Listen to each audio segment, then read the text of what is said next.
chaîne de la diaspora. Le chef de l'État est au-dessus des partis politiques. Ils sont en train de faire.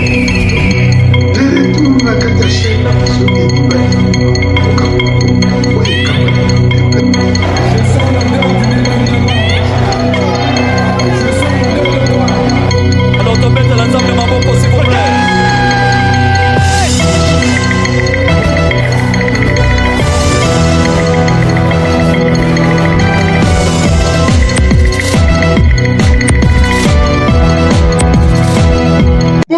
Mbote de partout, bozali kolanda biso mokili mobimba na kata chaîne na bino. Ediba TV ekambami na humble serviteur papa Edi Diba. Likambo na moto te maboko nyonso pembe. Bayimboka lelo na yeli bino lisusu. Message numéro 2 pour na bolobeli makambi ya xénophobie koleka na kata mboka oyo Centrafrica. Centrafrica elakisi Afrique du Sud. Bayimboka bolemba biso te.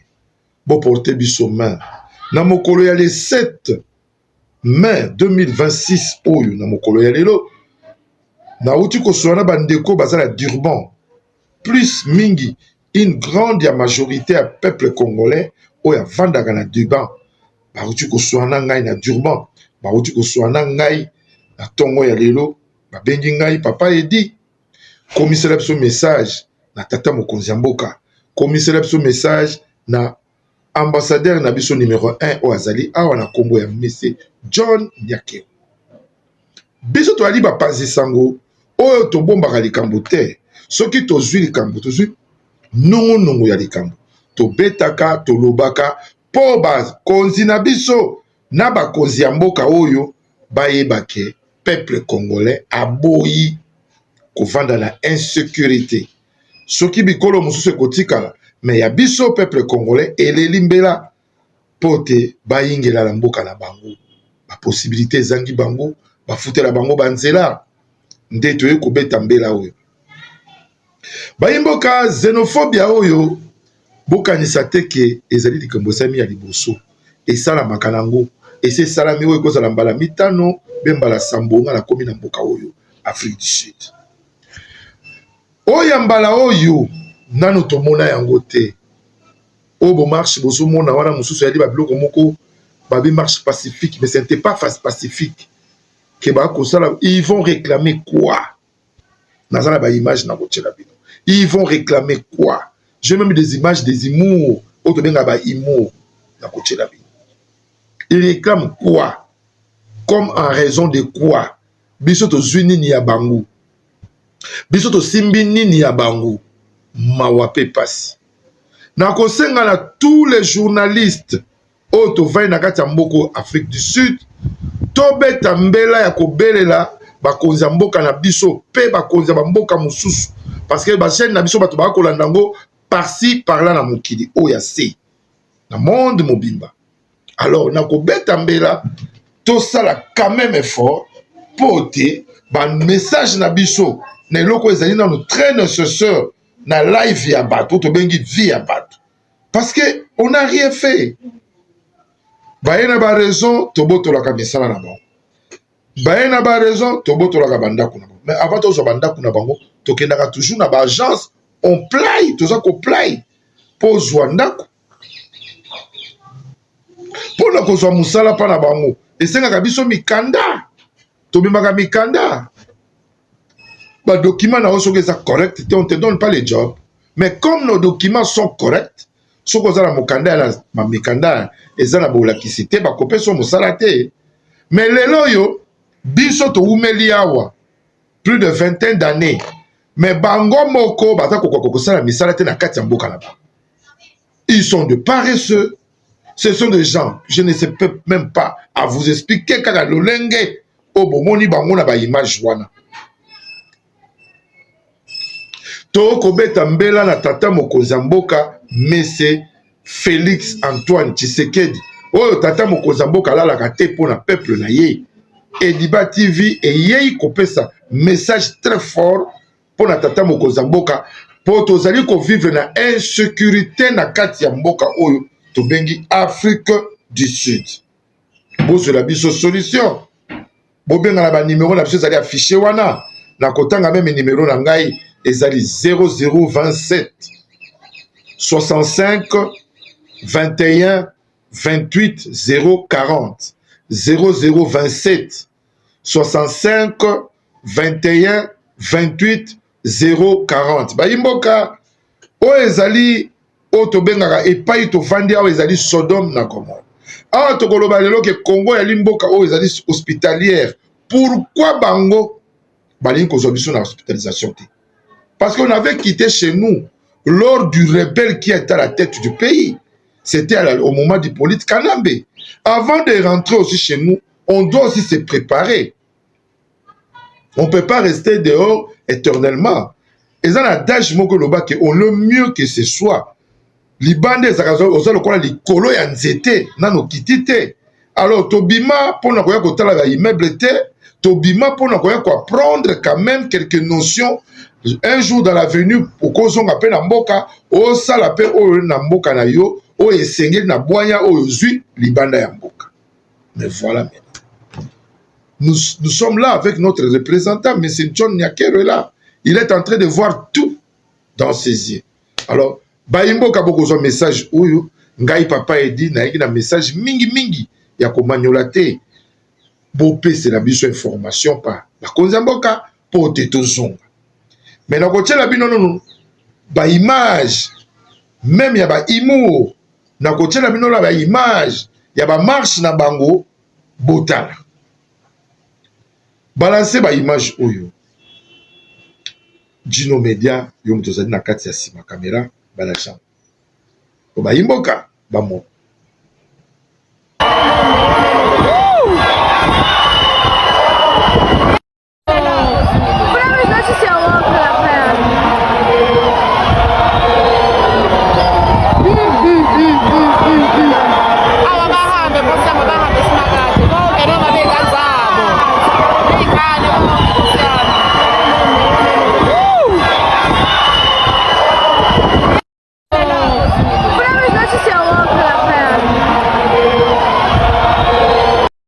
I want to ask this useless South Africa woman picture on my screen. Where were your useless father and your useless mother that gave birth to a useless daughter like you when Nigeria and Ghana were fighting for the freedom of South Africa? When the white people were oppressing the black South Africa, it was Nigeria and Ghana that stood with their money, their energy, and their resources to fight for the freedom of Africa. Then you useless woman like this, you can open down your dirty mouth to say all African citizens should go back to their country to go and feast their country. Really? No problem. Listen, no African citizen is happy traveling to another African citizen to go and look for money. You said we should go back to our country and feast our country. We are going back. But in case you have any of your property in our country, especially Nigeria, come and take it. Because we cannot be patronizing your business in my country, making money in my country, take it to your country, and you say you don't want to see any of my citizens in your country. In fact, close your embassy in Nigeria. Because you see that madness, you, this woman, and all those touts, all those jobless men that follow you. South African men are very useless and lazy. South African men prefer to drink beer than to go and work. And you people think that you can do madness with the people from West Africa. We can do that madness more than you. In fact, you see that same energy you are using to send all your fellow African people out of South Africa. Use that same energy to prepare for what is coming. There are Bangladesh in South Africa, Palestine in South Africa, Indians in South Africa, China in South Africa. You never carry a xenophobic attack against them. The judge that sentenced Julius Malema to 5 years imprisonment, she's a white. You never carry a xenophobic attack there. The white South Africa are killing the black South Africa every time. You never carry a xenophobic attack against them. But you say your fellow black, they are your major problem. In fact, any day you carry down your useless leg when it look like mosquito and you enter place, you want travel to America or to UK, that plane will have accident, will crash, and only you go die for inside. Because since you don't want people to stay in your country, don't ever go to any other person country. In fact, now God will punish you, this woman. God will punish your father, your mother, and not go better for you. I pour you spirit for free.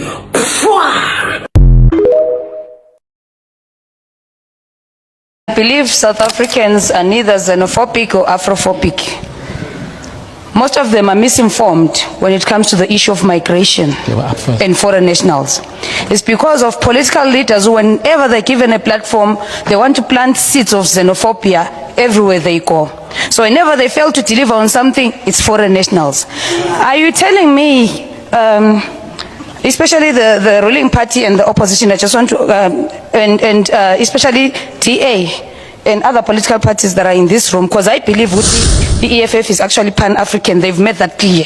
But with these other political parties, I want to ask you just two questions. If all foreign nationals were to leave this country, are also unemployed South Africans going to be employed? If all foreign nationals were to leave this country, is the health system going to improve in this country? Thank you very much. Okay. And where are you from, ma'am? Where are you from? I'm from the African Diaspora Forum. Voilà de retour na kati ya chaîne na biso Diba TV kabami na papa edi likambo ya pasi. Pasi pe mort. Bomoni ba image. Bomoni na ba image ya ba imo. Bomoni na ba image ya koseka. Pona kolakisa bino ke ce sont des peuples trop fainéants. Toye na bamboka na bango pona koyiba te. Soki omoni congolais il est assis ici, il vit un bon vie, azana vie ya malamu. Ata na ba minganga ba docteur, ba ingénieur, ba branche belé. Mais moto nyonso azaka na vie ya keba-keba. Moto moko aza na vie ya esengwaza te. Nous, on croyait l'Afrique du Sud, c'est presque un demi-Europe, mais son contraire, c'est l'enfer. Parce que ces gens ici ne nous supportent pas. Aux yeux locataires, il y a Sud-Africains, au Tchénandaku, na yo, yebaka omemi kaka etumbu. Au sombi mutuka na yo, pour ça le transport, soit il y a comme bana, parce que nous ne sommes pas obligés à faire le transport commun. Mais tout ça, le transport, il y a pour un moyen de vivre. Il y a comme bana na kelasi, aux hommes, maman, na Sud-Africain. Et le comme na souka sans appeler ça, on a un problème. Au kimi au changé zéra et comme un problème. Donc nous avons des problèmes sérieux. Au qui consommer garantie na yo yandaku.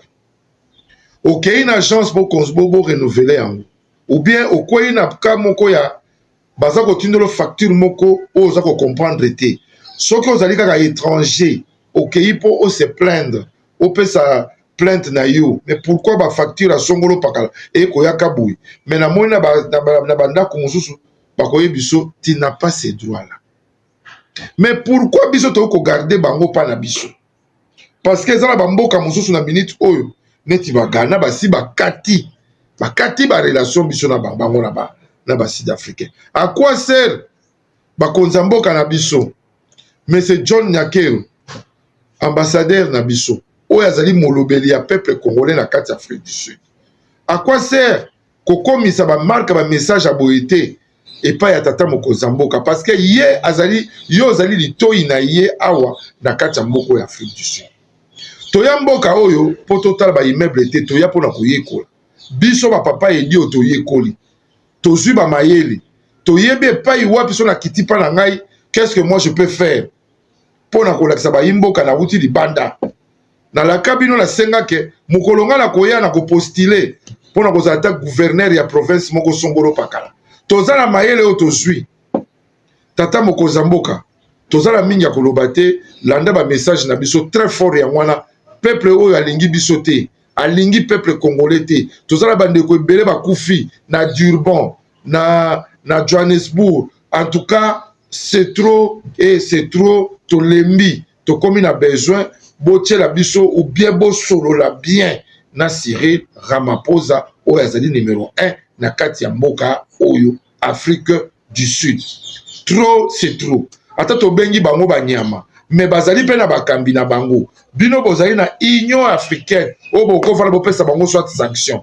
Pourquoi refusez-vous les étrangers? Mais bango bazaba étrangers pas na biso, ils ont des mining, ils vivent très bien. Moi j'ai connu quelques Sud-Africains sont ici, on se parle avec eux hein balobaka même na lona français bayaka baso kolobake bango pa na biso bako kote mbongo ebele bana ba mining bako sala ba biloko na biso mais biso on attend ko sala biloko na bango te et puis c'est pas contrôlé je ne pense pas que ezaka ka contrôler ti le loté alors faut to pe ça pe chance na koloba sembo pe na vérité. O ezali chaîne na bino international o ekambami na humble serviteur papa Edidiba likambo na moto te maboko na nga toujours ezalaka pembe. Pona kokende musika te toyo kosukisa lelo na publicité ya mama Guylaine Kota wazali koteka ndako na talo ya lipa apesi na tongo na poko komboli mbongo. Baimboka tozwa spot publicitaire ya mama Guylaine Kota mais bokanga message très profond oyo nga na yeli bino pona xénophobie oyo ezali koleka na kati ya mboka oyo Afrique du Sud na ba image bomoni oyo bomonaki te mais na musu na balancer bino ngo ce sont des peuples oto bengi des sauvages. Tomonani mokola lobi soki Yesu Masia asongi te.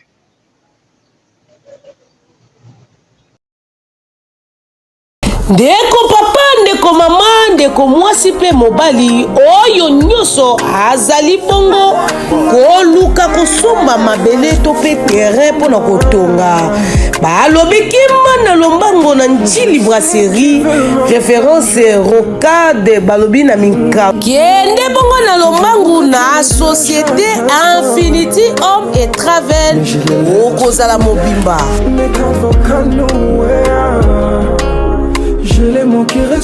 Moi de la femme oyo moi ya basi basali bongo promotion bona ba oyo nyoso balingaka bongo kozala na mabele na bango kima na lombangu na Maluku centre sele sima ya mozole ya chichi bongo okokutana na bango bakopesa yo terrain na prix ya kitoko asi balobi pe soki okei okutana bango te benga bongo na numéro oyo 089 91 51 27 51 tope lisusu na 099 55 82 577 balobi kuna okozwa bongo mabele ya $1000 ti na $7500 okozanga te kima na lombango soki ozali bongo na mbongo na ndako kofandisa mbongo na ndako te lukaka ozwa mwe mabele na yo po opema kitoko wapi na Njili Brasserie nalobi société oyo bato ya serie nde basalaka kuna okozwa mabele na yo na kimia na makelele te koma kololo pango koma bongo mama bayer to bayerese adresse bisika oyo okoki kozwela bango ezali bongo na bureau na bango Colonel Ebeya à numéro 195 immeuble Sadisa référence Fika premier niveau na localité okozwa bango mobimba.